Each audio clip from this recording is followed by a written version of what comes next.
어떻게 쓰임 받기를 원하십니까? 라는 제목으로 하나님 말씀 전합니다. 지난주 수요 예배 때 보았던 말씀의 스토리가 여러분 생각나십니까? 사도 바울을 죽이려고 했던 사람들 암살단 40명이 있었습니다. 그러나 하나님은 470명의 훈련된 군사를 동원하여서 사도 바울을 지키셨고 이제 예루살렘을 빠져나와서 가이사라로 이동시키신 것을 볼 수가 있습니다. 가장 큰 위기였지만 가장 안전한 여정으로 하나님께서 이끄신 것을 볼 수가 있는 것이죠. 자, 이제 오늘 본문은 사도 바울이 예루살렘에서 가이사라로 이동하여 가이사라 벨릭스 총독 앞에서 벌어지는 이야기입니다. 본문 1절을 다시 한번 읽겠습니다. 시작. 닷새 후에 대제사장 아나니아가 어떤 장로들과 한 변호사 더들로와 함께 내려와서 총독 앞에서 바울을 고발하니라. 무슨 의미입니까? 지금 사도 바울이 예루살렘을 빠져나왔어요. 가이사라에 온 지 이제 5일 지났는데 그 5일 후에 대제사장과 장로들이 바울이 가이사라로 갔다는 것을, 가이사라에 있다는 것을 알게 되었다는 것입니다. 바울이 예루살렘을 빠져나간 지 5일 뒤에 비로소 알게 되었다는 것이죠. 은밀하게 천부장이 사도 바울을 군사 470명을 동원해서 가이사라로 이동시켰는데 당시에 이 종교 지도자들이 5일 지난 뒤에 그것을 알게 되었다라고 말합니다. 그리고 이제는 가이사라의 총독인 벨릭스 앞에서 바울을 고발하기 위해 도들로라고 하는 변호사를 고용해서 가이사까지 내려가고 있는 것을 볼 수가 있어요. 참 여러분 무슨 생각이 드십니까? 바울 한 사람 잡아보겠다고 별짓거리를 다 하고 있는 거예요 지금.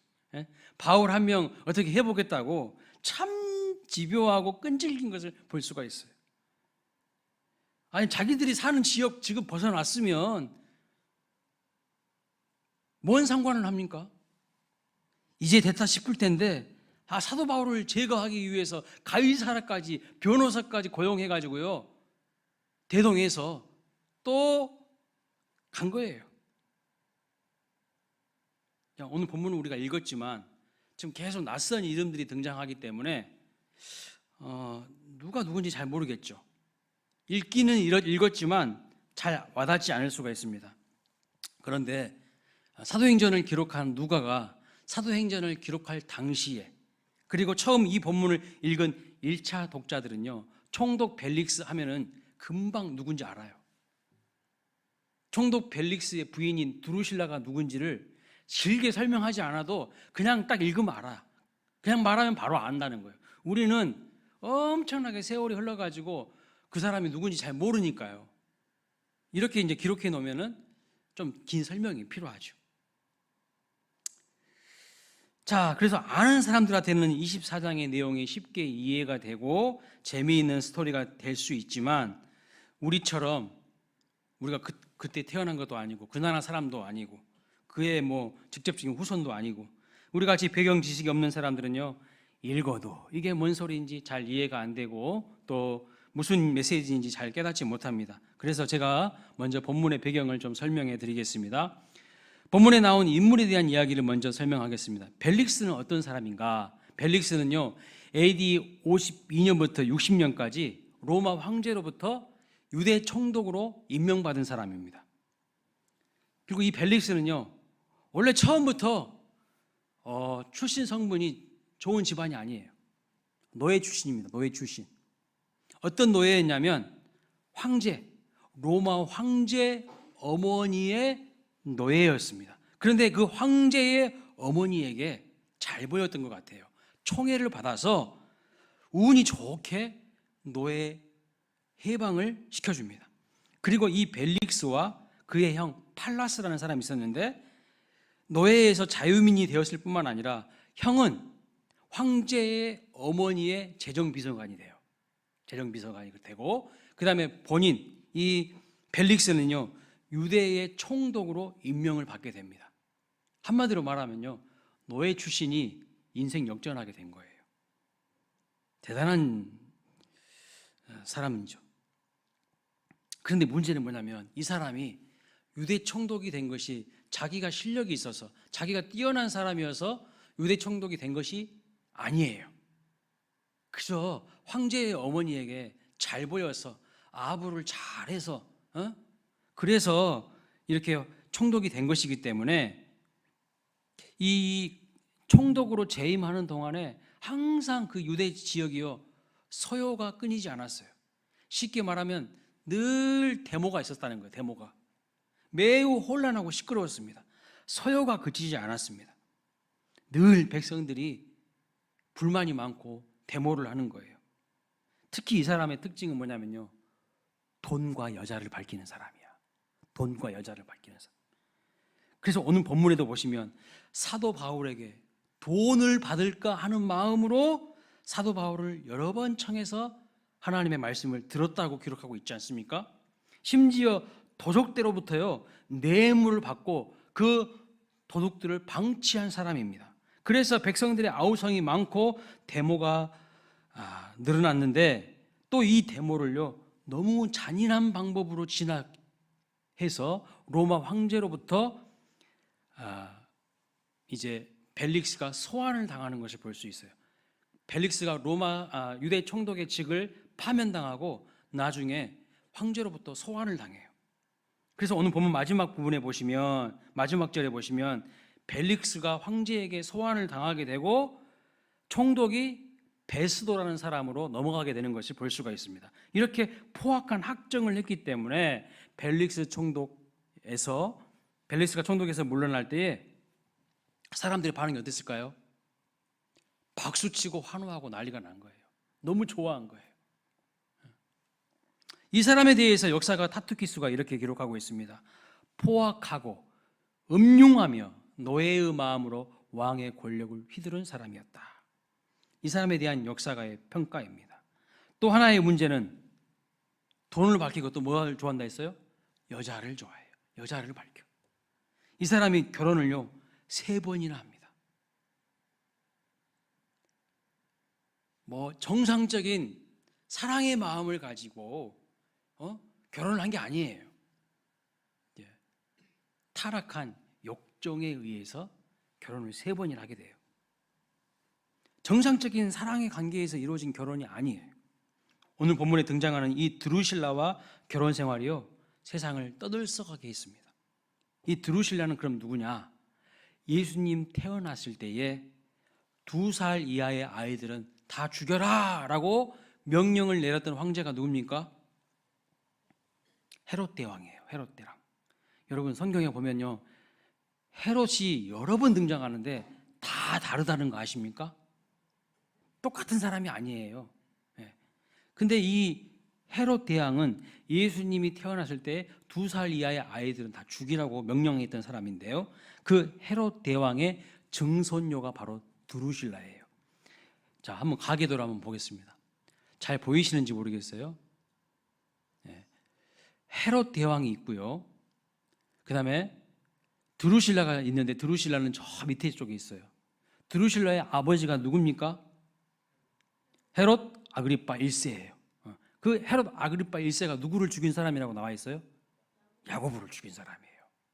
헤롯 대왕은 예수님 탄생했을 때에 2살 이하의 아이들은 다 죽이라고 명령했던 사람이에요.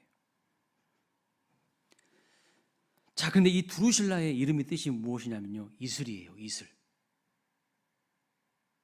술 이름에 참 이슬이 있죠. 이슬. 하여튼 좋은 것들은 다 세상 사람들이 먼저 그냥 갖다 붙였어요. 좋은 것은 다 이단들이 갖다 써. 하나님의 교회 얼마나 좋습니까? 이름이 이단이잖아. 여호와의 증인 얼마나 이름이 좋습니까? 이단이잖아요. 하여튼 좋은 것들은 다 세상이나 이단들이 알아서 먼저 쓰는 것 같아요. 근데 이 드루실라가요, 이름이라는 이름처럼, 이슬이라는 이름처럼 엄청나게 예쁜 사람이에요. 미모가 출중한 사람이에요. 그래서요, 갈릴리 북쪽에 있는 조그만 나라인 에메사라는 나라의 왕비가 됩니다. 왕과 결혼하게 돼요. 그런데 그 에메사라는 나라의 서쪽으로 가면 해변에 가이사라가 있어요. 가이사라가 있는데, 가이사라가 그때 누가 총독으로 통치하고 있었습니까? 벨릭스가 총독으로 통치하고 있었어요. 그런데 이 벨릭스 총독이 에메사 왕과 회담을 가끔씩 했다고 합니다. 옆에 있는 나라니까 서로 조율하고 의논할 것이 많겠죠. 우리나라와 중국처럼, 우리나라와 일본처럼 옆에 있는 나라들과 서로 조율하고 의논할 게 많겠지 않겠습니까? 그래서 옆에 있는 나라니까 서로 조율하고 의논을 할 것들이 많아서 회담에 갔다가 에메사 왕의 왕비인 드루실라와 눈이 맞아버린 거예요. 이 여자가요, 그래서 자기 남편을 버리고 벨릭스와 눈이 맞아서 이혼을 하고 재혼을 합니다. 자, 여러분, 벨릭스가 어떤 사람이냐면요, 역사학자 타티쿠스의 평가에 의하면 이런 사람입니다. 노예의 마음을 가지고 왕의 권력을 휘두른 자, 노예의 신분에서 총독까지 오른 권력지향형 야심과 또 아부를 잘하고 뇌물을 밝히고 여자를 탐하여서 결국 드루실라와 결혼한 사람, 폭동을 잔인하게 진압하여서 결국 로마 황제에게 파면되어서 로마로 소환된 자, 이렇게 타티쿠스가 벨릭스를 평가하는 것을 볼 수가 있어요. 여러분, 이 사람 어떤 사람인 것 같습니까? 어쩌다가 좋은 자리, 높은 자리에 올라가긴 했지만 인격이 준비되지 않은 사람이에요. 인격이. 그 자리에 맞지 않는 사람이 그 자리에 지금 있는 거예요. 영광을 얻는 것보다 더 중요한 것은 무엇이냐면요, 그 영광의 무게를 견뎌내야 되는 거거든요. 그 영광의 무게를 견디는 것이 인격입니다. 인격이 준비되어야 되는 것이죠. 영광이라는 말은 성경 히브리 언어로 카바드라는 뜻인데 원래의 의미가 무엇이냐면 무게라는 뜻이에요. 무게. 사람들은 영광을 경험하길 원합니다. 영광스러운 자리에 올라가길 원합니다. 그러나 사실 영광에는요, 무게가 있어요. 엄청나게 무거워요. 책임감이 무겁습니다. 대충 할 수 있는 게 아니에요. 그것을 감당할 인격이 준비되지 않으면 영광의 그 무게에 짓눌려서요, 그 인생이 아주 짓밟혀지고 초라하게 되는 것입니다. 갑자기 돈을 많이 소유하게 된 사람들이 있어요. 복권에 당첨되거나 부동산이 막 잘 되어가지고 막 갑자기 하루아침에 졸부가 된 사람들 있지 않습니까? 재물을 얻게 되는 것도 영광입니다. 그러나 그 사람의 인격이요, 영광의 무게를 감당하지 못해요. 영광의 무게에 짓눌려서 인생이 다 막 무너져 내려가는 것이죠. 그래서 하나님, 저에게 재물의 복을 주십시오 라고 기도하기 전에 그것을 감당할 뭘 달라고 기도해야 될까요? 인격과 실력을 달라고 하나님 앞에 더 우리는 매달려서 기도해야 한다는 겁니까? 해야 된다는 것입니다.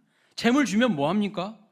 그거 가지고 타락하고 쾌락을 즐기고 하나님의 뜻과는 상관없이 쓴다면 그 재물은 복이 아니라 저주예요.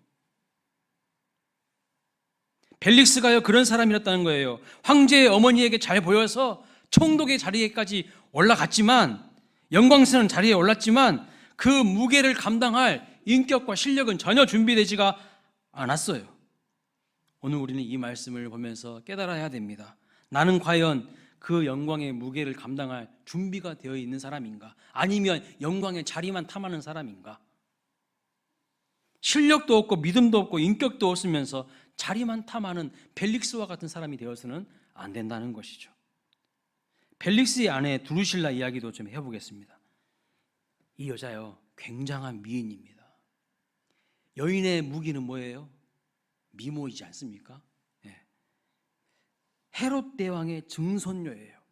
아버지가 헤롯 아그리파 1세 왕입니다. 사도행전 12장에 보면 사도 야고보를 죽인 사람이에요. 두리실라는 바로 그 왕의 딸이라는 거예요. 그런데 이 여자도요, 욕심이 많은 사람이에요. 욕심이 많은 사람. 그래서 결혼한 지 1년도 채 안 됐는데 다른 남자와 눈이 맞아버립니다. 여러분, 결혼한 지 1년 되었으면 아직 콩깍지가 다 안 벗겨졌을 때인 거죠. 여러분들은 한 3개월 만에 다 벗겨지셨나 봐. 한 1년 정도 됐으면 아직 안 벗겨질 때잖아. 한 3년 정도는 가야지 좀 벗겨질까 말까 하는데 여러분들은 빨리 벗겨지셨나 봅니다. 근데 자기 남편 버리고요, 유대 총독이 유혹하니까 거기에 넘어간 여자예요. 벨릭스가 유혹해. 그러니까 넘어가 버려요. 여러분, 나중에 이 여자가 드루실라가 어떻게 된 줄 아세요? 자기 남편 벨릭스와 함께 추방을 당하게 돼요. 벨릭스가 그 자리를 유지하지 못해요. 아는 거죠. 로마 황제도 그냥 그릇이 안 되는구나 하고 소환해요. 파직을 명해요.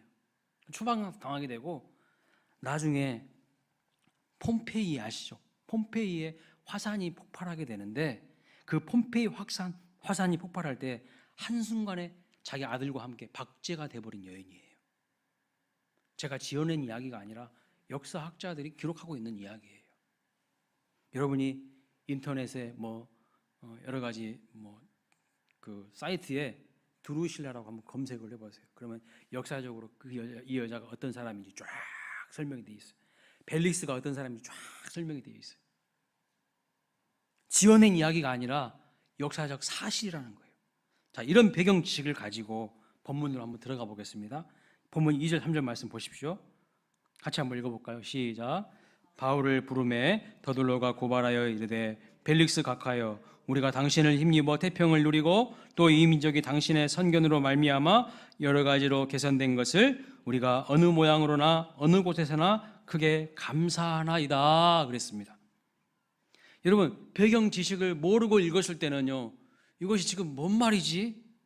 잘 몰랐는데 벨릭스가 어떤 인물인지 알고 보니까, 설명을 듣고 나서 읽으니까 어떻습니까? 어이가 없지 않습니까? 어이가 없어요. 지금 더들로 이 변호사가 뭐라고 이야기합니까? 당신으로 인하여서 태평을 누리고 당신의 선견으로 인하여서, 즉 당신의 선견 지명으로 인하여서 우리 민족이 발전되고 개선되었다, 이렇게 이야기합니다. 이게 뭐예요? 아부예요. 아부하고 있어. 아침 떨고 있는 거예요. 사실과 전혀 다른 이야기를 하는 겁니다. 당시 사람들이 들으면요, 다 비웃을 이야기예요. 어이없는 이야기입니다. 벨릭스로 인하여서 태평성대를 누리기는커녕 틈만 나면 소요가 일어나고 막 백성들이 데모하고 난리가 났어요. 여러분, 이 세상에요, 더둘로 같은 압청꾼들이 엄청 많다는 거 아셔야 됩니다. 권력에 빌붙어서 총독을 지금 칭찬한 거예요. 이 더둘로는 변호사거든요. 대제사장이 사도 바울을 잡으려고 특별히 많은 수임료를 주고 고용한 사람입니다. 아주 똑똑한 사람입니다. 그 당시에 문헌을 보면요, 당대 최고의 변호사예요. 탁월한 사람입니다. 그런데 그 지혜와 그 은사를 어떻게 사용하고 있습니까? 돈에 의해서 고용된 사람입니다. 똑똑한 머리로, 뛰어난 언변으로 사명을 위해서 쓰지 않고 돈의 노예가 되어서 살아가는 인생이라는 거예요. 변호사인데요, 선악을 분별하지 못합니다. 소명의식 하나도 없어요. 사명감 하나도 없어요. 오직 돈과 출세에 눈먼 사람이 더둘러예요. 여러분, 오늘 우리는 어떻게 쓰임받기를 원하십니까? 사명감도 하나도 없고 소명의식도 하나도 없고 돈이면 그냥 어쩔 줄 몰라 하는 더둘러와 같은 인생들이 이 시대에 너무 많다는 거죠. 자, 이 변호사 더둘러가 사도 바울을 고발하는데요, 그 고발장의 내용이 매우 흥미롭습니다. 5절 보시면, 우리가 보니 이 사람이 어떤 사람 같다고 말합니까? 전염병 같은 자라, 천하에 흩어진 유대인들을 다 소요하게 하는 자요, 나사렛 이단의 우두머리라고 이야기합니다. 아주 지금 악의적인 고발을 하고 있는 거예요. 그런데 이 더둘로의 고발장에서 사도 바울이 어떤 사람인지 역설적으로 드러내고 있는 것을 볼 수가 있어요. 첫째, 사도 바울이요, 전염병 같은 사람이라고 말합니다. 우리도 코로나19라는 전염병을 겪어서 전염병이 얼마나 무서운지 다 잘 알고 계시죠? 네. 전염병 같은 자라는 말을 더둘로가 악의적으로 한 것이지만, 사실 이 말씀은요, 매우 긍정적인 그런 의미예요. 더둘로나 벨릭스 같은 사람에게는 전염병 같은 사람일지 모르지만 하나님 입장에서 보면요, 사도 바울은 자기를 만나는 모든 사람에게 누구든지 그리스도를 전염시킨 사람이란 뜻이에요. 하나님 입장에서 보면요, 사도 바울은요 정말 하나님의 마음에 합한 사람이에요. 하나님의 기쁨이 되는 사람이에요. 누구든지 자기와 똑같이 그리스도인으로 변화시켜버리는 사람이란 뜻이에요. 우리도 이런 평가를 받았으면 좋겠어요. 사도 바울은요, 만나는 사람마다, 접촉하는 사람마다 그리스도 예수를 전염시킨 사람이라는 거예요. 만나는 사람들에게 새로운 삶이 열리도록 그렇게 만드는 사람이었다는 것입니다. 여러분, 과연 만나는 사람들에게 어떤 선한 영향력을 미치고 계십니까? 오늘 이 시대의 우리의 문제는 뭐냐면요, 전혀 영향력을 못 미치고 있어요. 그리스도 예수의 생명 바이러스를 전파하지 못해요. 오히려 우리가 세상에 물들어 버려. 우리가 세상 사람들 만나면요, 세상 사람들이 우리의 말에 귀를 기울이고 감동을 받고 변화를 받아야 되는데 오히려 우리가 세상에 물들어 버려. 세상의 가치관에 물들어 버려. 오늘 이것이 문제라는 거예요. 세상의 가치관과 세상의 영향에 누가 과연 전염되고 있습니까? 누가 누구에게 영향을 미치고 있는지를 점검해 보아야 한다는 겁니다. 두 번째, 사도 바울을 뭐라고 이야기하냐면 소요하게 하는 자라고 고백을 합니다. 시끄럽게 하는 자, 뒤집어 엎는 자, 이런 뜻이에요. 맞죠? 사도 바울은요, 가는 곳곳마다 그 땅을 뒤집어 엎는 사람이에요. 소동을 일으키는 사람이었어요. 예수님도요, 공생애 때 사역을 하시는데 예수님이 가는 곳곳마다 그 지역이 뒤집어지잖아요. 뒤집어져. 에베소 도시도 뒤집어집니다. 바울 한 사람으로 인하여서 도시가 뒤집어지고 부흥이 일어납니다. 어떤 부흥이었습니까? 집집마다 숨겨져 있던 마술책이 그냥 쏟아져 나왔고요, 자발적으로 그것을 다 불태웁니다. 그 액수가 은 5만이었다고 말합니다. 지금으로 쳐도 이것은 어마어마한 금액이거든요. 세상을 뒤집는 것입니다. 타락하고 더러운 세상, 우상 숭배가 가득한 도시들이 사도 바울로 인하여서 뒤집어지는 거예요. 사도 바울만 그랬습니까? 교회사에 보면 하나님의 사람, 예수의 사람들이 다 세상을 뒤집어 엎는 것을 볼 수가 있어요. 오늘 문제가 무엇이냐면 이런 역사가 일어나지 않는다는 거예요. 우리가 믿음으로 승부하지 않아요. 우리가 십자가를 정면으로 승부하지 않아요. 이게 우리의 오늘 문제인 거죠. 내가 들어가는데도 나로 인하여서 직장이 변화되지 않아요. 나로 인하여 학교가 변화되지 않습니다. 세상이 움직이지 않습니다. 오늘 이 시대에도 다시 이러한 부흥을 볼 수 있기를 주님의 이름으로 축원합니다. 부흥의 그 중심에 우리 모두가 있으시기를 주님의 이름으로 축복합니다. 자, 세 번째로요, 사도 바울을 가리켜서 뭐라고 하냐면 이단의 우두머리라 이렇게 말씀합니다. 이 사람은 나사렛 이단의 우두머리라고 하는 겁니다.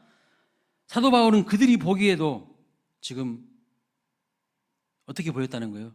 리더로 보였다는 거예요. 우두머리라는 거예요. 리더였다는 거예요. 그는 12제자 중에 한 사람이 아니에요. 예수님이 살아있을 당시에 예수님과 동고동락하면서 살았던 사람이 아니에요. 오히려 예수님 핍박하던 사람이었습니다. 그런데 뒤늦게 회심하고 얼마나 열심히 예수를 전하고 다녔는지 사람들이 보기에 그는 이단의 우두머리라라고 평가를 했다는 겁니다. 리더 같았다고 말하고 있는 거예요. 리더였다고. 여러분, 이왕 예수님 믿으면요, 우리가 이런 평가를 받았으면 좋겠어요. 맨날 조용히 예배당에 와서 그것도 일주일에 한 번 왔다가 조용히 사라지는 그런 사람 되지 말고 이왕 믿을 것, 사도 바울처럼 안 믿는 사람들이 봤을 때도 저 사람은 리더야, 리더. 저 사람은 우두머리야. 이런 평가를 들으시기를 주님의 이름으로 축원합니다. 요즘 젊은 사람들이 하는 용어가 있어요. 아싸가 되지 말고 인싸가 되자. 무슨 뜻인지 아세요? 아싸가 뭘까요? 네. 아싸가 뭐냐면요, 아웃사이더라는 뜻이랍니다. 나이 좀 드시면 아싸 하면 그 다음에 뭐죠? 가오리.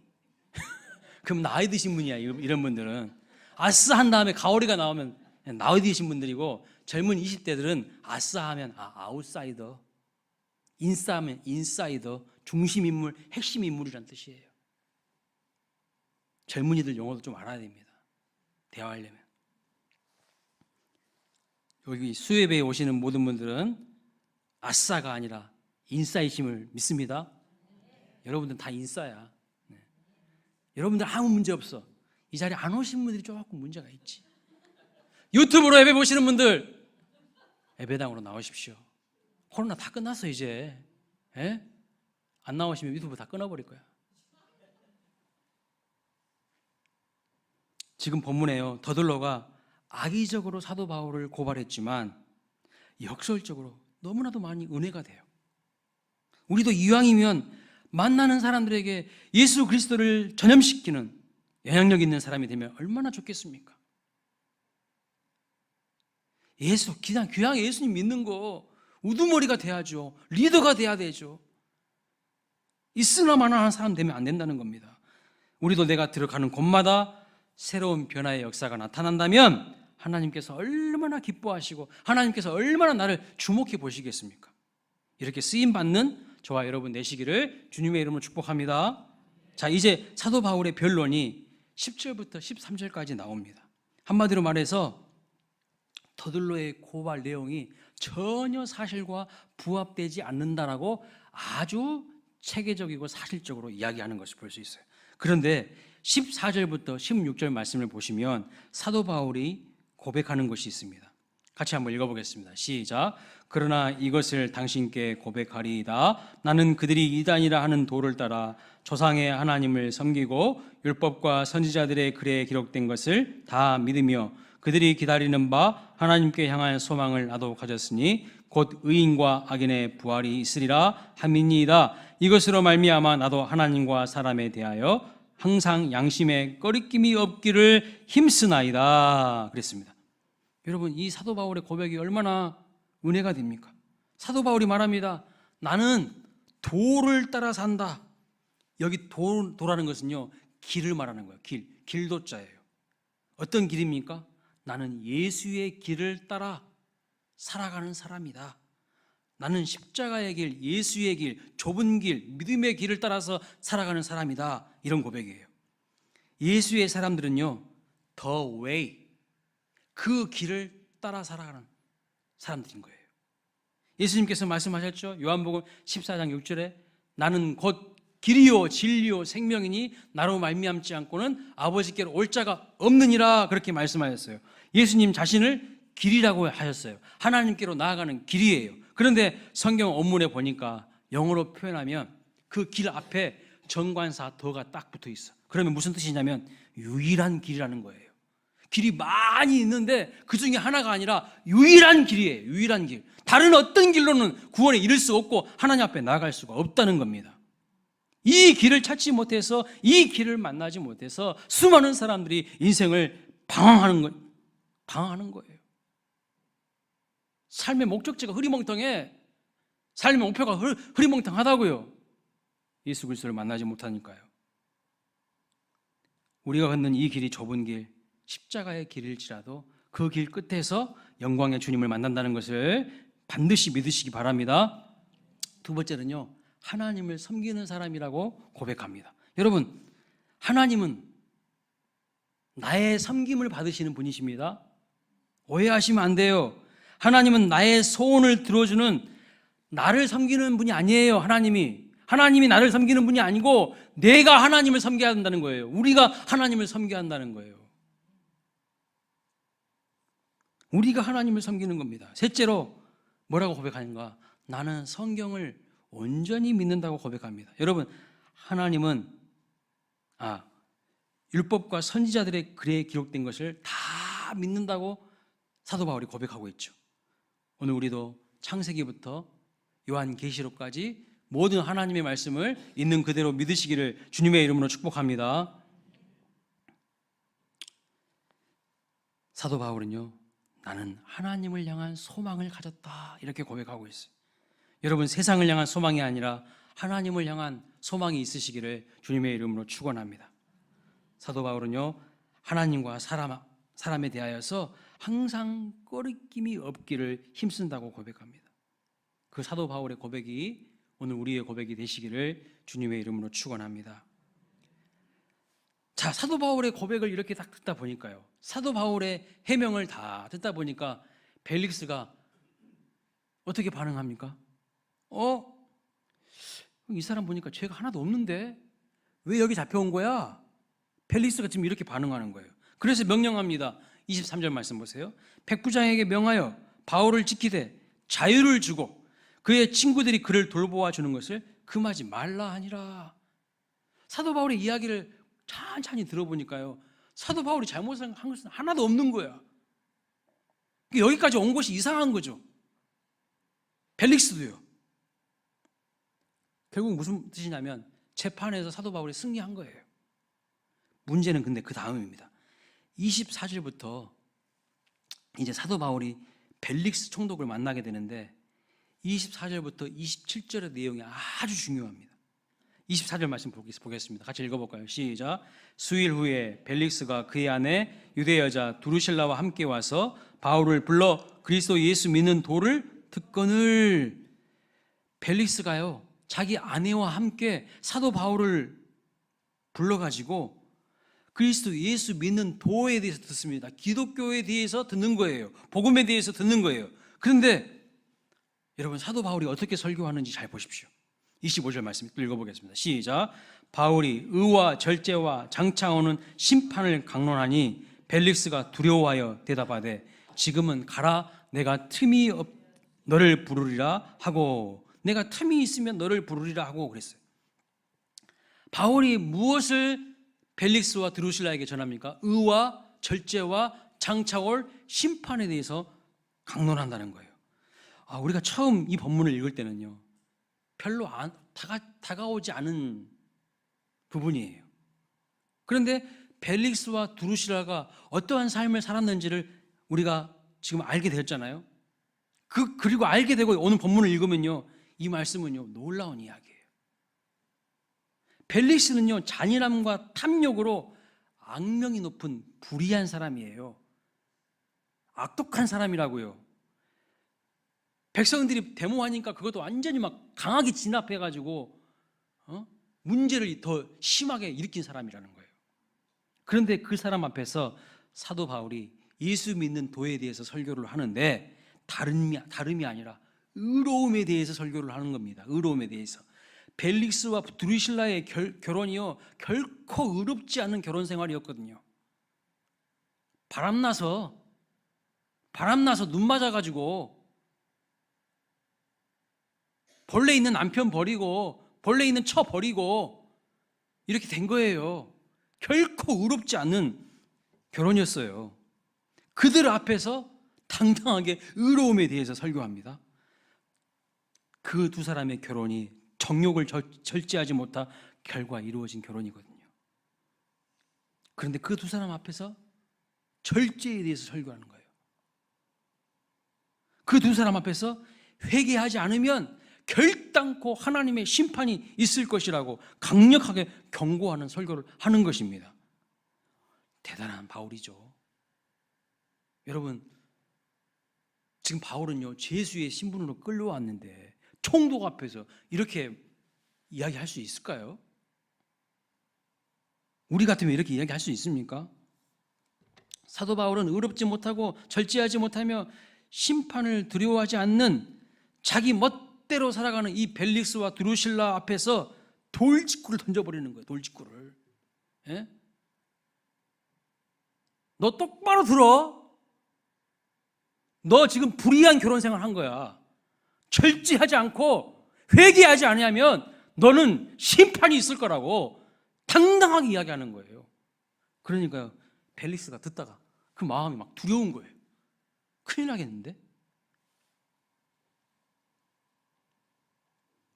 오늘날 목사들이요, 그냥 사탕 발림하는 이야기만 해요. 전혀 하나님의 말씀대로 설교한 게 아니라 성도들 막 귀만 즐겁게 만드는 설교만 하고 있어요. 그렇게 가지고 어떻게 회심이 일어나고 회개가 일어나고 변화된 삶이 일어나겠습니까? 일어나지 않는 거죠. 지금 사도 바울은 벨릭스와 드루실라에게 꼭 필요한 설교를 하는 거예요. 반드시 들어야 되는 설교를 하는 것입니다.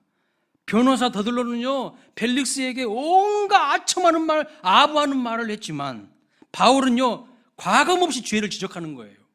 왜요? 그것이 진짜 벨릭스를 살리는 길이기 때문에, 그것이 정말 두루실라를 사람 되게 만드는 길이기 때문인 거죠. 누가 진짜 벨릭스를 사랑하는 사람일까요? 더들로처럼 아분하고 아첨이 나는 사람이 아니라 바울처럼 죄에 대해서 정확하게 지적하고 회개를 촉구하는, 설교하는 사람 아닐까요? 누가 정말 벨릭스와 드루실라를 위하는 사람일까요? 더들로입니까? 바울입니까? 오늘 말씀 앞에 설교자로서 저는요 더들로가 아니라 사도 바울 되기를 원합니다.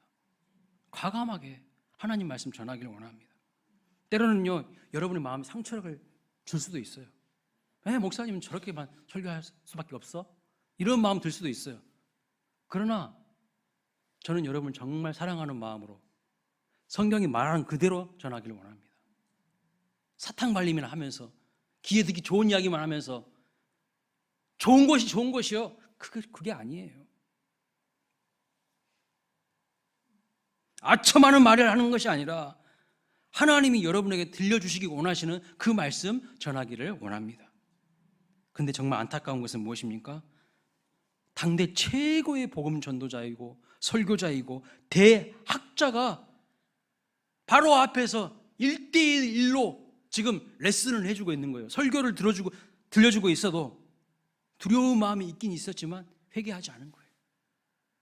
이렇게 훌륭한 대사도 바울의 설교를 들었어도 회개하지 않는 거, 안타까운 일인 거죠. 여러분, 우리가 하나님의 말씀을 들을 때요 울림이 있고 떨림이 있어야 됩니다. 아주 이거 중요한 거예요. 그런데 그것으로 그치면 아무 소용없어요. 누군가 중요한 사람이 하는 이야기에 우리는 귀를 기울일 겁니다. 그렇죠. 여러분에게 소중하게 생각하는 사람들이 뭔 말 하면은 귀를 기울이죠. 저도요 우리 장로님들이 하는 이야기에 엄청 귀를 기울여요. 우리 권사님들, 우리 순장님들이 하는 말에 한마디 한마디 다 가슴에 담고 있어요. 안 놓쳐요. 심지어 다 적어요. 귀를 기울입니다. 하물며 하나님의 말씀에 반응이 없는 사람은요 말씀 가지고 안 돼요. 하나님의 말씀에 반응이 없는 사람은 말씀 가지고 안 된다고. 그러면 하나님 어떻게 하시는 줄 아세요? 엄청난 징계가 있어요. 채찍질이 있다고요. 왜요? 사랑하시기 때문에.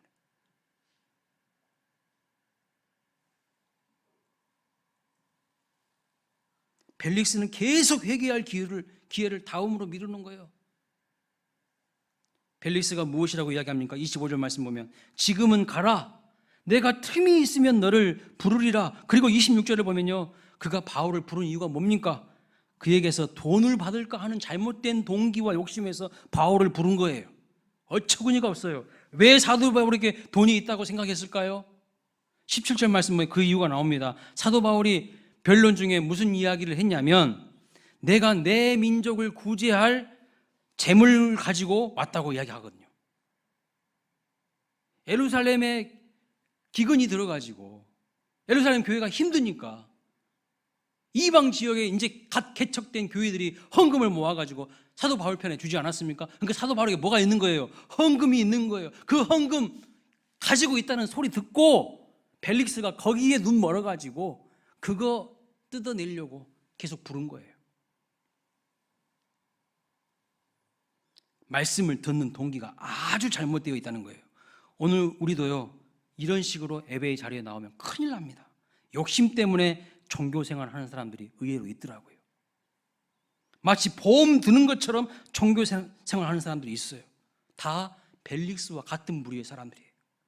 사도 바울의 설교를 들었지만, 복음을 들었지만 왜 벨릭스가 구원받지 못했습니까? 첫째는요 회개할 기회를 계속해서 뒤로 미뤘기 때문입니다. 두 번째는 마음속에 여전히 더러운 것들을 품고 있었기 때문이에요. 하나님의 말씀을 한 귀로 듣고 잠시 움찔하고 잠시 두렵지만 그것이 그의 인생을요 뒤바꿔 놓지 못한 거야. 왜요? 그가 추구하는 바는 다른 거거든. 그는 돈을 섬기고 있는 사람이거든. 그는 돈 우상을 주인으로 섬기는 사람이거든. 백날 하나님 말씀 들어도요 안 바뀌어요. 그래서 예수님께서 뭐라고 말씀하셨습니까?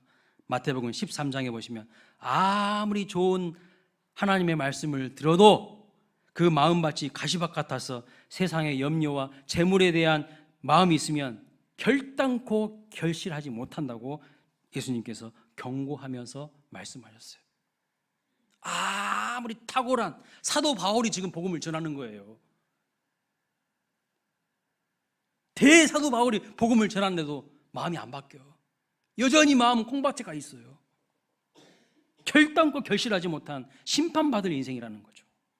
결국 벨릭스와 드루실라가 어떻게 됩니까? 벨릭스는요, 변화될 수 있는 많은 기회가 있었고 당대의 최고의 전도자를 개인적으로 불러서 말씀을 배우고 가르침을 받을 기회가 있었지만 계속해서 미루다가 27절 말씀 보면 2년 후에 총독직에서 쫓겨납니다. 그래서 베스도라는 사람으로 총독이 바뀌게 되는 것을 볼 수 있어요. 이 말의 뜻이 무엇이냐면 2년 동안이나 회개할 기회를 하나님이 주셨다는 거예요. 2년 동안 계속해서 사도 바울을 만나서 복음을 듣게 만드셨다는 거예요. 그럼에도 불구하고 회개하지 않았다는 거예요. 결국 드루실라는 어떻게 됩니까? AD 79년에 폼페이 베수비오 화산 폭발로 아들과 함께 용암에 갇혀서 그 자리에서 박제로 인생만 끝나버리는 거예요. 그 자리에서 바로 사람이 박제가 돼버리는 거예요. 용암에 심판받는 거죠. 사랑하는 여러분, 우리 모두 하나님 보시기에 불의한 삶을 버리고 절제하고 장차올 심판자이신 예수님을 늘 의식하면서 하나님 앞에서 호람대오의 정신으로 아름답게 쓰임받는 복된 인생 되시기를 주님의 이름으로 축원합니다.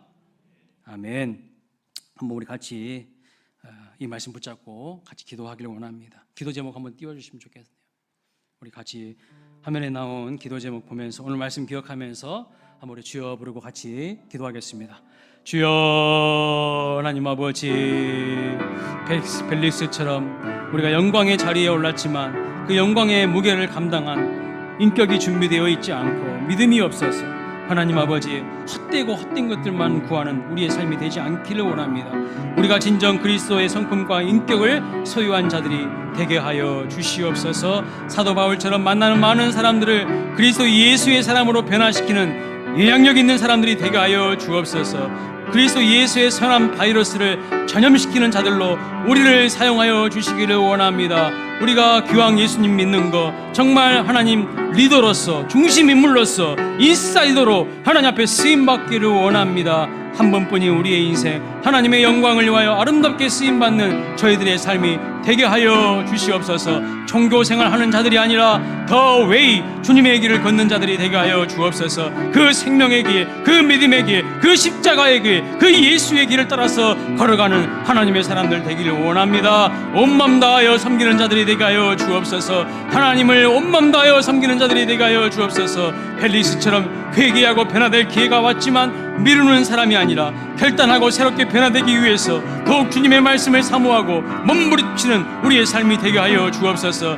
물질의 눈이 먼 탐욕 덩어리가 아니라 진정 예수의 사람으로 우리의 삶을 변화시켜 주시옵소서. 하나님 앞에 아름답게 쓰임받기를 원합니다. 정말로 하나님 아버지, 하나님 전염병 같은 자라고 아버지 우두머리라고 이런 평가를 듣기를 원합니다. 주여 아버지, 흐지부지한 인생 되지 않게 하여 주시고 하나님의 영광을 위하여서 우리가 아름답게 쓰임받기를 원하고 우리 광일교회가 더 크게 하나님 앞에 쓰임받기를 하나님 원합니다. 주님 축복하여 주옵소서.